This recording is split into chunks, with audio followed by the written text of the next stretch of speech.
We're continuing our mini-series called Table Space, and the passage that we're looking at today is Luke chapter 7, verse 36 to 50. Luke chapter 7, verse 36 to 50.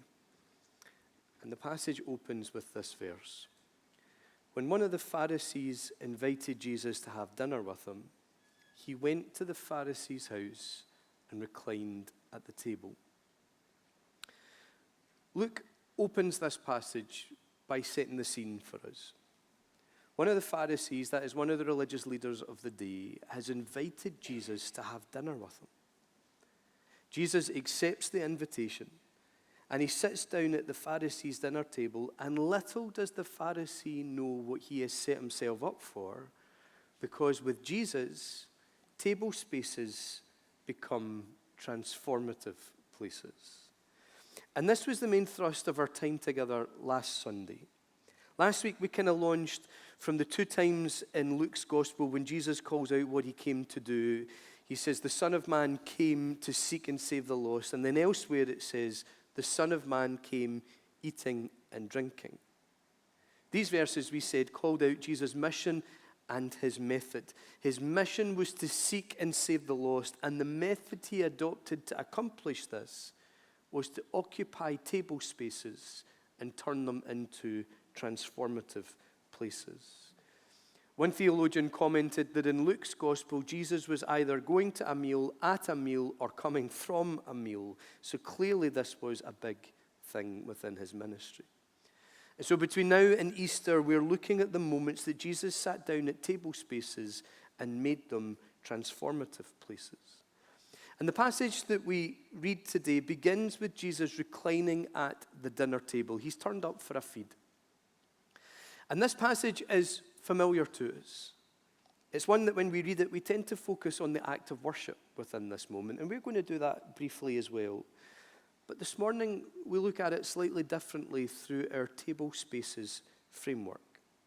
Because we recognize that when Jesus sits down at a table, there's a bit of a pattern that ensues. There are four main components that we recognize taking place in the moments that we see Jesus sitting down at tables in Luke's gospel. When he sits down at a table, he shares. He turns the table space into a place of revelation. He reveals something of his identity. He shares something of himself and of his kingdom. And he shapes. He turns the table space into a place of formation. He invites into discipleship. He calls out and trains within discipleship. He uses these spaces to shape spirituality. Jesus shows. He turns the table space into a place of demonstration. He demonstrates the kingdom within a way that is symbolic, sacramental almost. He shows the message and demonstrates the kingdom that he is sharing. And then he shifts. He turns the table space into a place of calibration. He enacts the great reversal of the kingdom, and he puts into motion and he puts into action the upside-down kingdom that he is ushering in. He shares revelation. He shapes formation. He shows demonstration. He shifts calibration. And as we approach this table space in Luke 7, we look for these components, the four legs of the table, if you will, as we read the passage together. So let's jump in and see what's happening. It says, a woman in that town who lived a sinful life learned that Jesus was eating at the Pharisee's house. So she came there with an alabaster jar of perfume. As she stood behind him at his feet weeping, she began to wet his feet with her tears. Then she wiped them with her hair, kissed them, and poured perfume on them. So, according to Luke, there is a woman in the town where the Pharisee lives, the town of Nain, that learns that Jesus was occupying a table space at the Pharisee's house. Armed with this knowledge, because she's learned this, armed with this knowledge, we're told that she comes to the Pharisee's house with an alabaster jar of perfume. Her knowledge shaped her actions. She learned that Jesus was in town. She learned that he was present. And she came into his presence armed. She came carrying some things. She came carrying a motive. The passage says that the woman learned that Jesus was eating at the Pharisee's house, so she came there with an alabaster jar of perfume. Her presence and her perfume jar are connected to her learning about Jesus at the Pharisee's house. And she arrives at the spot where he was, and she brought her jar of perfume because she came carrying intention. She came with a motive. She had already decided what she was going to do. These were premeditated actions. This was a decision she'd already made in her heart. She didn't just happen upon Jesus, see his feet, and combust into tears. Now, I'm not a feet guy. I don't like feet. And seeing some people's feet make me want to combust spontaneously into tears, stroke nausea, and vomiting. But this woman, it's not that she just happened upon Jesus and saw his feet and began to get upset about it. She arrives carrying an agenda and a motive. And she comes carrying resource. She brought something. She brought something that she intended not to return with. She brought something full and left with it empty. She came with the intention to give. And I find it fascinating that in this moment, not one word from this woman's mouth is recorded. She plays such a central part in this narrative, yet she is unspoken. She makes no request of Jesus. She doesn't ask him for anything, but yet she receives so much. And the approach that sees her leave carrying more than she intended was when she came with the intention to give. She came to give what she had to the one that had changed her everything. Isn't it something that this act of worship, which we tend to hold up as the model, is one which we read as seeming to have been almost non-verbal? One which was communicated in heart and in action and in emotion and in posture. This powerful act that we hold up as like the model of worship was one that didn't actually carry any words, and that's quite challenging in our westernized church culture where worship is attached to verbal expression. That challenges them. Because actually, this act of worship that is described as moving Jesus' heart was all about heart and posture and action. And I don't want to keep beating a drum, but do we need to think about that in our own worship? In terms of even the way that we posture ourselves? What does it say about our heart when we turn up 40, 45 minutes late to worship? I'm not going to go on about that. She came carrying resource. She came to give to Jesus. And she came carrying vulnerability.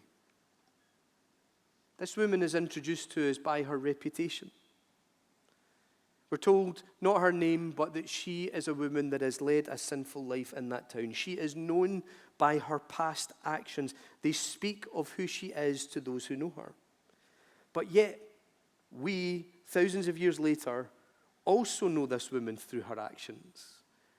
And her actions speak to us of who she is. She is held up as this model of worship, a hero who came to Jesus' feet broken and breaks open her heart, her jar, and her everything, which only goes to show that a moment in Jesus' presence can change everything. It's her vulnerability that brings her to this position.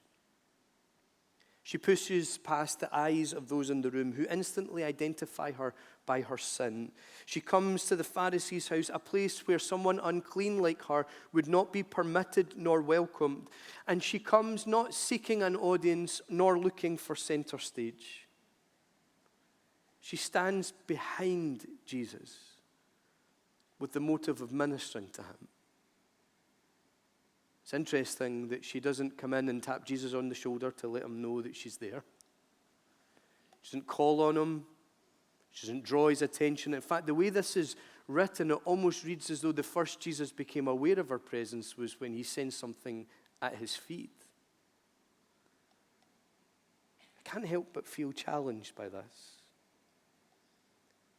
Do we enter his presence like this woman? Do we carry motive, resource, and vulnerability?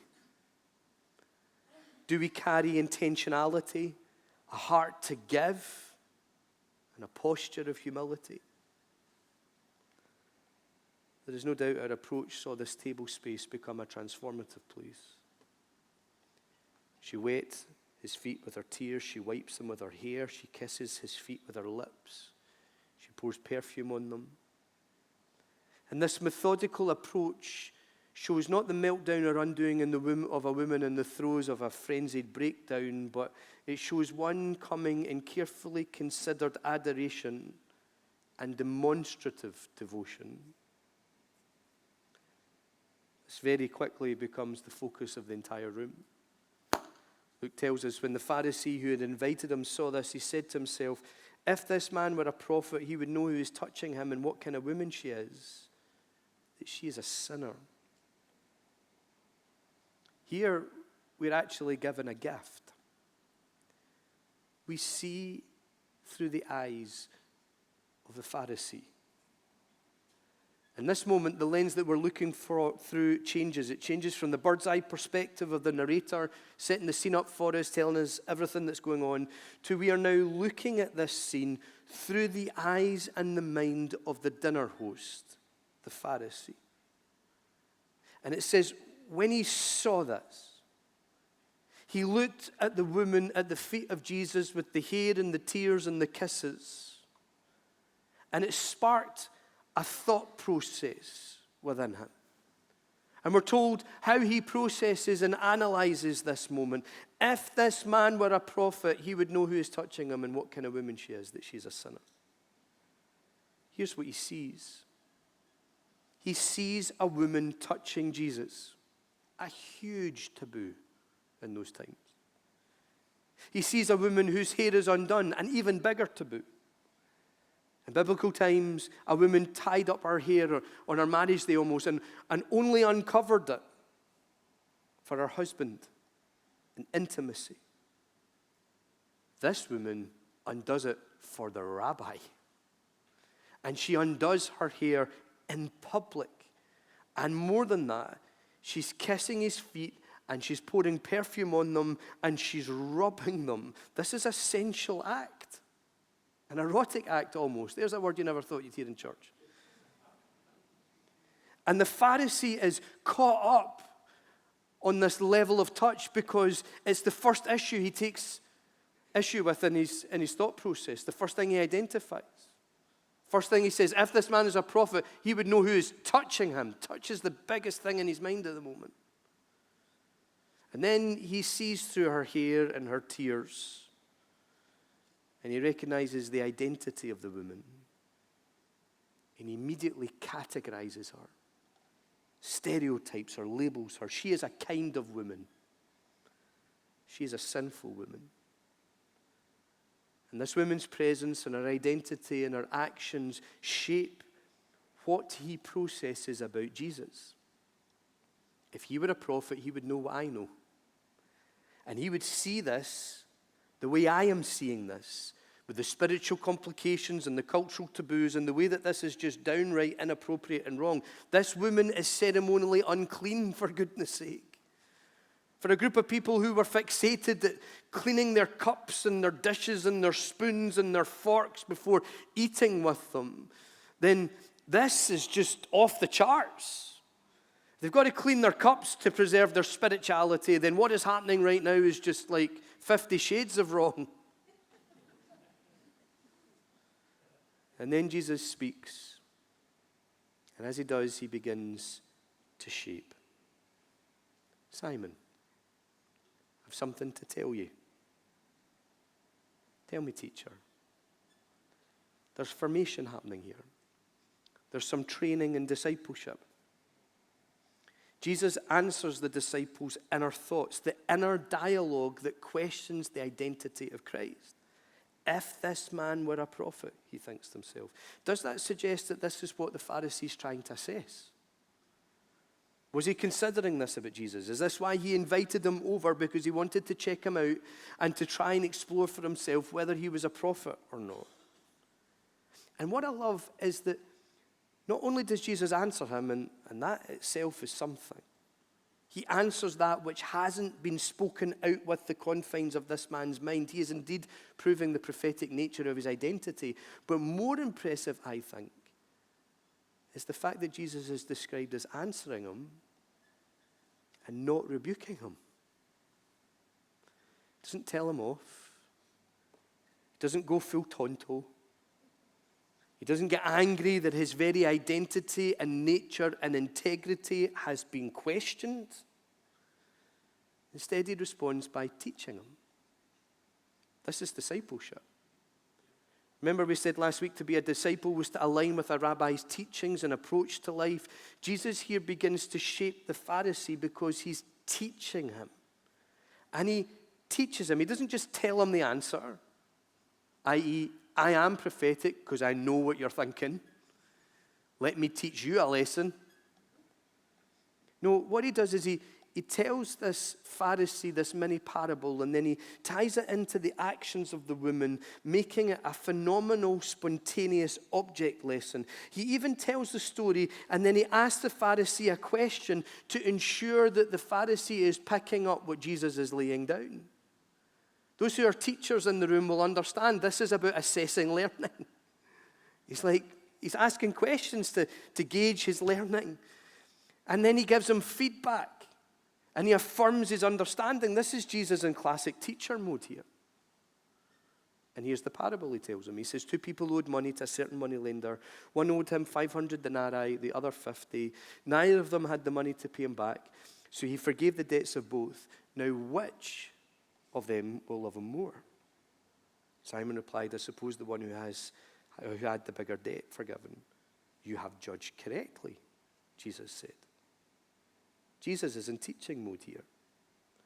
And the rabbi is teaching, and he's calling those within the sound of his voice to align with his teaching. This is formation. This is discipleship. Jesus is shaping them here. And interlinked to this shaping is the shift that Jesus brings. And boy, is this a big shift. And the shift is actually first seen when Jesus begins to speak and he says to the Pharisee, Simon, I've something to tell you. It seems insignificant, but it's huge detail. Jesus calls the Pharisee Simon. Now, this is a shift. It's a shift within the narrative of the text itself. Because 4 times in as many verses up until this moment, Luke refers to the host as the Pharisee. He says, when one of the Pharisees invited Jesus to have dinner with him, he went to the Pharisee's house and reclined at the table.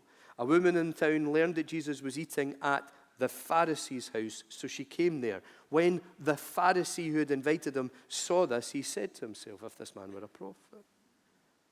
But now Jesus speaks, and he says, Simon, I've something to tell you.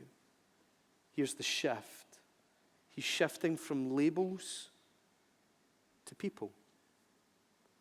Luke focuses on the identity of the host as a Pharisee in his factual narrative of this event because it's important in his eyes that we understand that Jesus has been invited to dine with a religious leader of the day. But here is how Jesus sees him. He sees him as Simon. Not Pharisee, not pillar of the community. He sees him not through his achievements or his learning. He views him not by his status, but simply as Simon. And it's interesting that even Simon responds to Jesus by saying, tell me, teacher. He responds by calling Jesus rabbi, by referring to him by his status and his title. But Jesus is pushing past all of that because he sees not the label but the person. And here's the shift he's bringing. the great reversal of the upside down kingdom. It's to see differently. It's looking at people and seeing them the way that Jesus does.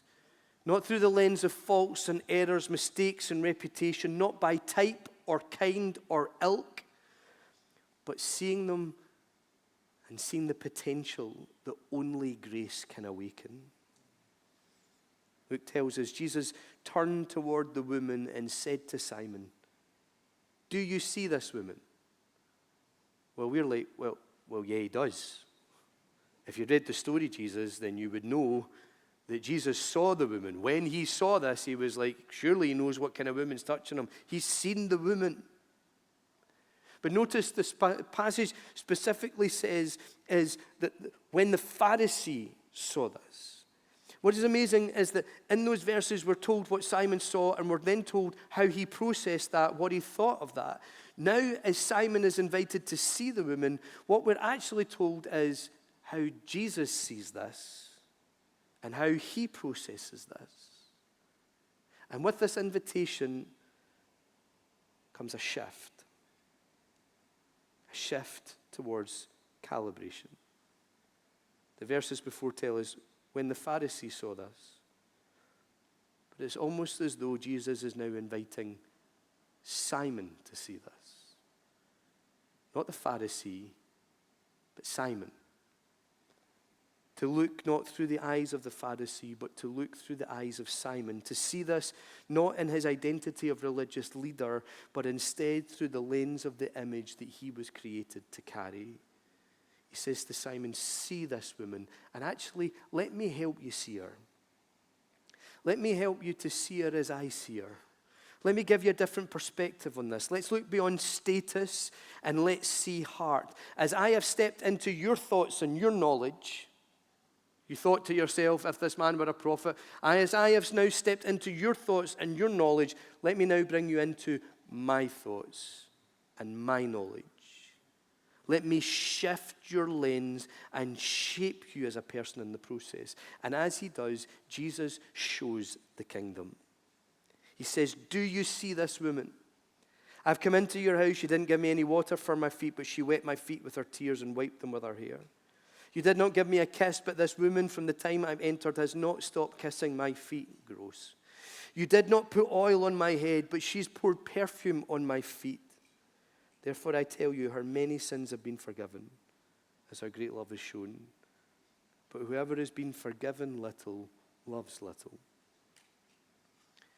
As Jesus draws the attention of the whole room to the woman at his feet, he recalls each of her actions. She's wet his feet with her tears. And that's hard for us to think about, but the word that's used here, wet his feet, is actually the same word that's used in the original language to describe showers elsewhere in the New Testament, which shows the extent of her heart being undone. She wiped his feet with her undone hair. She kissed his feet. She poured perfume on them.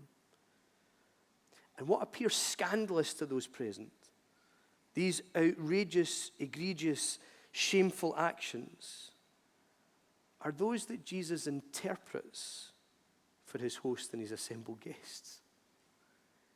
Jesus interprets the actions so that they can be understood. And you're like, actually, how amazing and moving is that? They don't get this. So what Jesus does is he helps them get it. He interprets them. He preserves her dignity.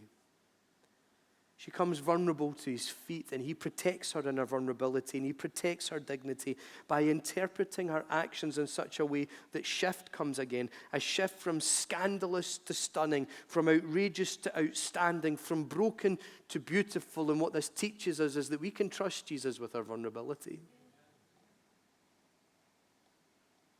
But here is kingdom. Here is the demonstration of kingdom that's not just about the powerful displays and the miraculous and the healings. Here is the kingdom seen in the restoring of the soul and the removal of shame and sackcloth and ashes and the bestowal of a crown of beauty. He made something that looked like shame to others, and he turned it into something beautiful. Kingdom is seen in the restoring of our dignity and our value and our worth. And it's seen because he did that in front of those who refused to see those things in her. And when we look for kingdom, we look for the big, powerful exploits and displays and manifestations. And don't get me wrong, I love all of that stuff. I want to see all of that stuff. Healings and miracles and deliverance and breakthrough. But we've also got to learn to recognize that kingdom can be seen in the restoring of a soul. And shame and sackcloth and ashes being removed. And value and dignity being restored. That's his kingdom at work right there. You tell Simon, look at this through my eyes. Let me show you how the kingdom works. You didn't provide water for my feet and refreshing my feet, but her all-out devotion showered upon me is actually a refreshing sight in my eyes. You did not meet me with a kiss on the head, the sign of greeting in those times in Middle Eastern culture. But she has not stopped kissing my feet, which actually was the sign of respect and worship in Middle Eastern times. Remember, God said to Elijah, I have reserved prophets that have not bowed the knee to Baal or kissed him. It's a sign of worship. You didn't put oil on my head, but instead of bringing me inexpensive common oil, this woman has brought me costly, unique perfume. You did not make time to provide for me the basics of hospitality. But this woman has taken time to wet my feet, wipe my feet dry, kiss them, and anoint them with costly perfume. She took the time and the resource to host me. This woman hosted me, you did not. And in making this statement in front of everybody, Jesus actually elevates this woman within the moment to the same standing as Simon the Pharisee. Because he says, she hosted me. She provided the hospitality. You viewed her as breaking customs and social taboos. Let me hold the mirror up and show you that actually she didn't, you did. You didn't even uphold the customs of hosting your guest. Here is kingdom. Here in this almost sacramental moment is demonstrated the truth of the gospel and the kingdom of Jesus. In fact, as Jesus describes the much that she has done versus the little that Simon has done, it's almost as though he's inserting Simon into the parable and he's saying, she's been forgiven much, but what your heart needs is to experience forgiveness. He holds the mirror up. Jesus delights in seeing the broken made whole. Thank God for that. His life is seen in the salvation and the restoration of others. He takes the humble and he lifts them up, but the proud he casts down. He's showing all of that in this moment. He pushes past status and reputation and he redeems and he transforms and he puts on equal footing those who belong to him and say, you are all the children of God. He delights in those who delight in him. Jesus continues his retort and he says, therefore I tell you, her many sins have been forgiven as her great love is shown. Whoever has been forgiven little loves little. Isn't it amazing that in this moment Jesus simply says, her many sins have been forgiven. He doesn't list them. He doesn't say, let me tell you why this is significant. Let me tell you where this girl's been. And let me tell you the journey that we've been on together so you can see how great my work is. Nor does he say, right, the focus of the room is on you. This is your big moment. Grab your gospel opportunity. Testify. Tell everyone in grave detail what it is that you've been saved from. Spare no bit of information so they can be amazed at how different you are. But Jesus again holds her dignity and value. And he simply identifies her as one forgiven. That person used to be an ex-addict. No, they're just one forgiven. That person used to live a wild life. No, they're just one forgiven. He affirms our worship. He affirms her. He translates what is happening for the room to understand. She loves much, but she's been forgiven much. And then he moves from speaking about her to speaking to her. Isn't this amazing that all of this has happened with this woman at his feet? And now he turns to speak to her. And he says, your sins are forgiven. The other guests began to say amongst themselves, who is this who even forgives sin? Jesus said to the woman, your faith has saved you. Go in peace. 3 times Jesus communicates grace touching this woman's soul. It's almost as though he is reinforcing and reaffirming her forgiven state. He tells everyone her many sins have been forgiven. The original language used here kind of suggests that this has been spoken in the past tense. In fact, the original language suggests that she is living in a state of forgiveness. That's what the words mean. So what's been suggested here is that she's already experienced forgiveness. Yet here Jesus reaffirms this again in this moment. Your sins are forgiven. And then he shares something really powerful. There's a revelation in this moment. A revelation of his identity and his nature. Because the people there are saying to each other, who is this who even forgives sins? The take home from this moment for the people that are gathered there, whether they've been negative or positive, the take home is the same. He is forgiving sins.